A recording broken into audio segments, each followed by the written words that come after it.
Joining me live on the line right now is the principal from Old Rochester, a gentleman by the name of Michael Devoll. Mr. Devoll, appreciate your time. Thank you very much for being on today.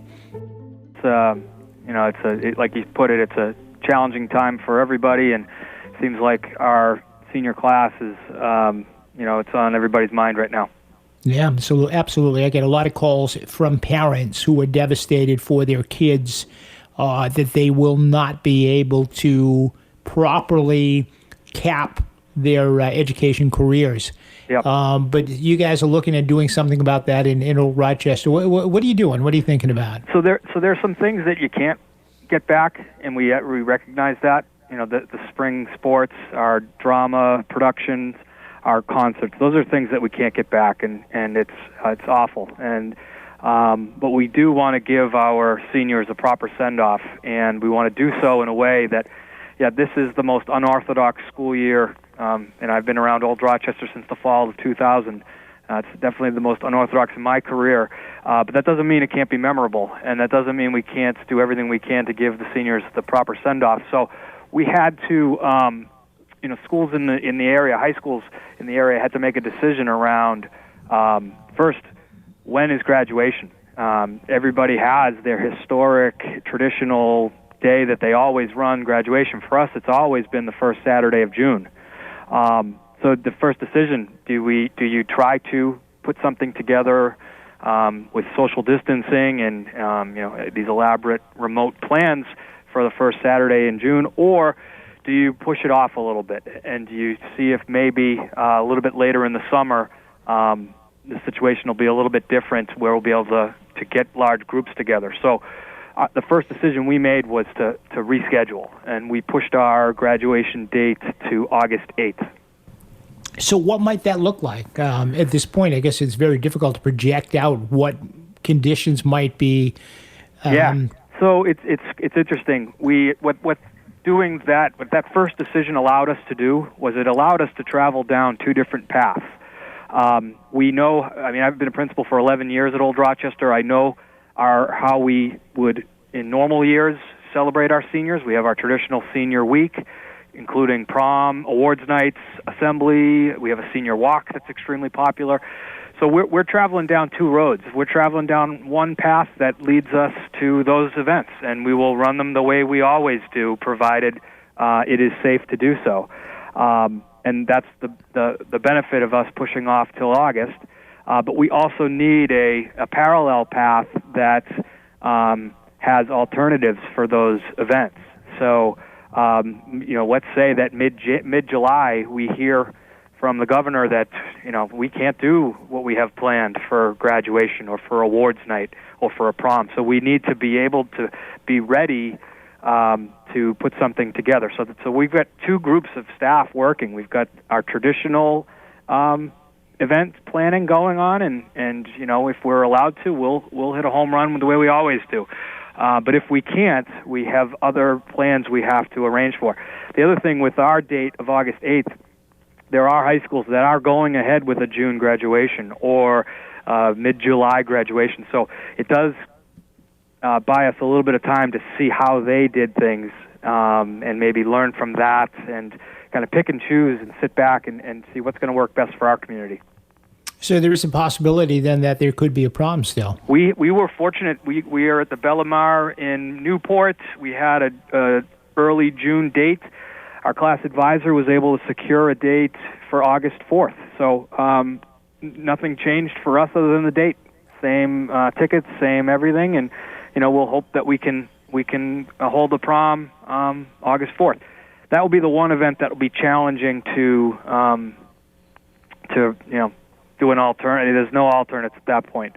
We can do something remotely for graduation and awards and things like that, but the prom's the prom. So I've always been of the mindset that the last event should be the graduation. So if we were to do something after graduation, then it's more of a reunion than a prom. Why is this important? I graduated from high school, and then, I went to school with Fred Flintstone. We were, same class, graduating class, but things have changed a lot since then. But some things have not changed, and that is the significance of this whole process going forward. It's kind of like a passage, rite of passage. It's kind of like the ending of 13 years for many kids in the school system. So why is this so important? So while you and I might be dinosaurs, I bet you remember your senior week, and I bet you remember those senior events. I know that I sure do. And you know, this senior class has gone through a lot. You know, and on paper, how does it sound March 13th? How does it sound on paper? Hey, you're not going to have to go back to school this year. Sounds great until you realize what that involves and how we've got some kids that are in really tough places right now. They miss their friends. They miss the connections with adults that they make every single day when they walk in the building.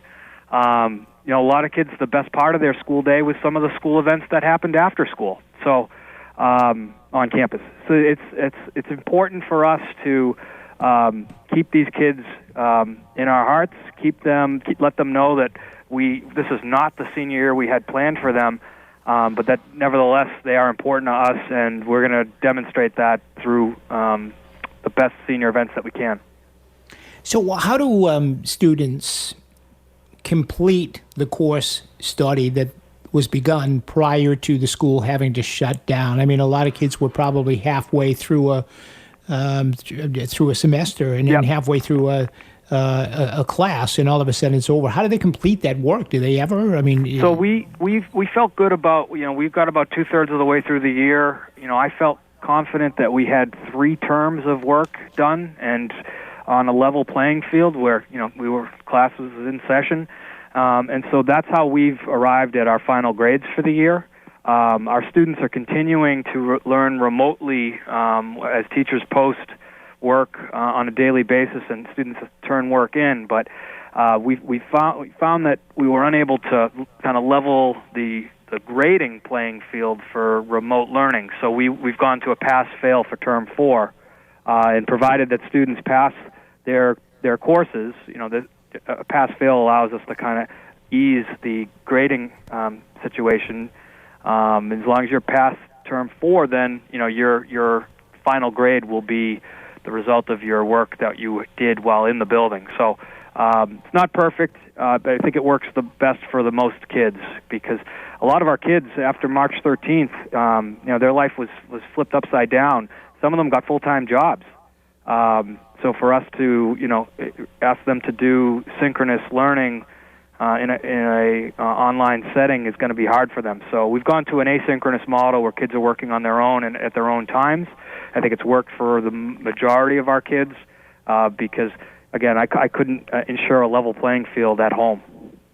Absolutely. What about college prep? How far along were they? Had they completed the college prep necessary? I mean, SATs, all that kind of stuff, I guess, were taken last year, right? Yeah, well, we've seen a lot of colleges are going now. They were already moving in this direction of test optional, but we've seen more do that. I think the challenge that I'm hearing from our seniors right now is that, you know, historically, May 1st was decision day, and we used to celebrate that here, and kids would wear an article of clothing representing the decision they made for after high school. But those colleges aren't looking for those decisions right now. There's a lot of factors in play for kids. So we've kind of pushed that off into mid-June. We hope that kids, you know, they were accepted to college, but there's a lot of questions around what does college look like for them in the fall, and what are they investing in terms of a first year post high school. So this kids, it's another part of being a senior right now. Are you committing and deciding upon a college, but it's going to be an online college, or are you going to be off campus or on? So those are challenges for kids right now.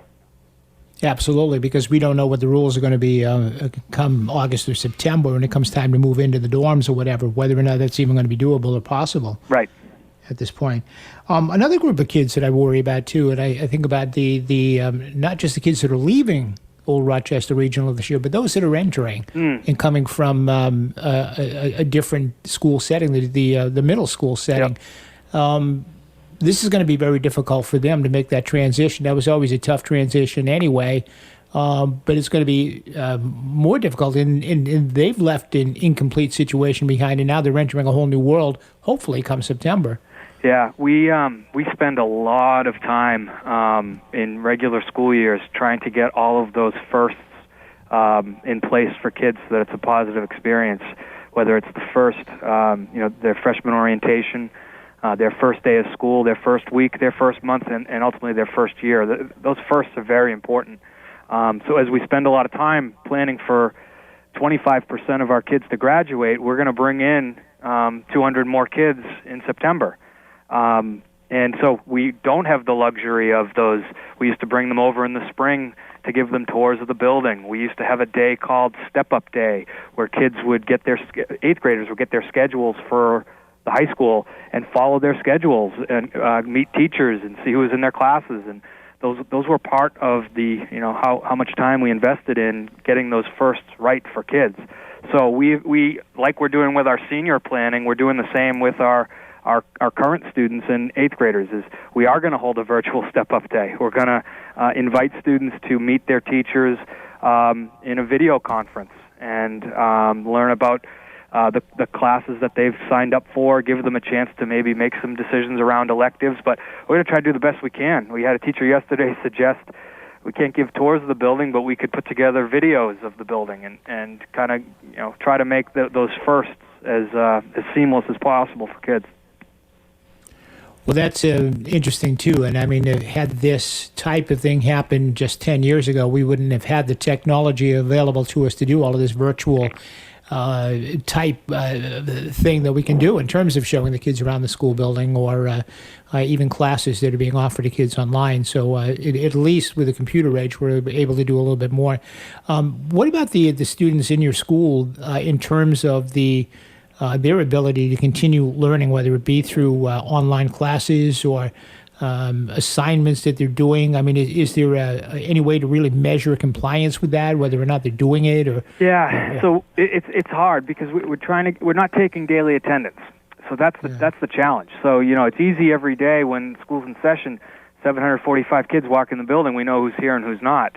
It's hard in our online setting because there is no daily attendance. So we immediately, for Term 4, started tracking student work completion.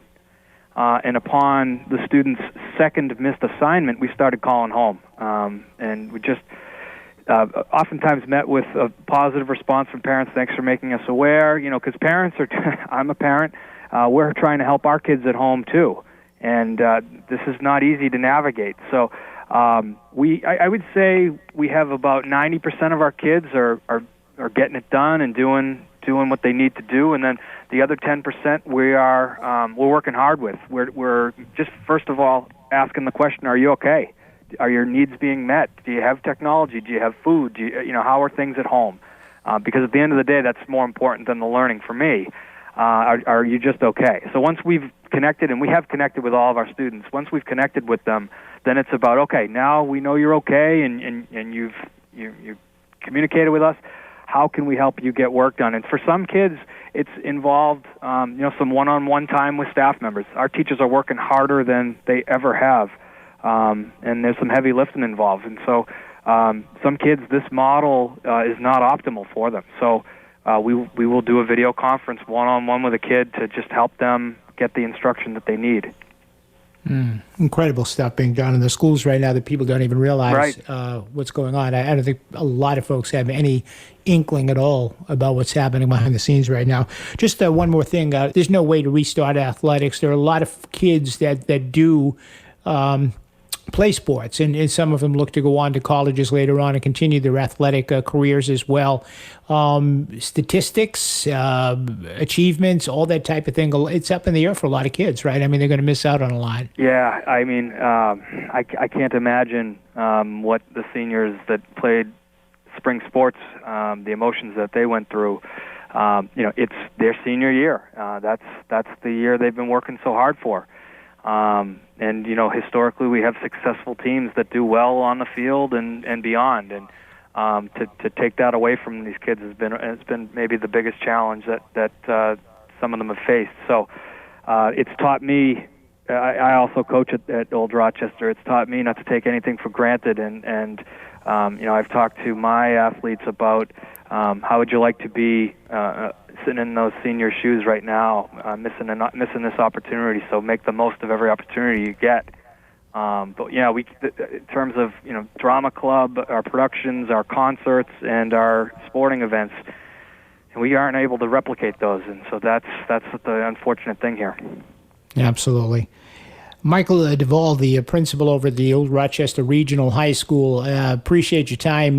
Good luck with getting that commencement exercise going, and maybe when it gets a little bit closer, we'll have you on again, and we can let folks know how it's all going to work out. That sounds great. We're traveling down 2 paths, and we're gonna give them a proper send-off.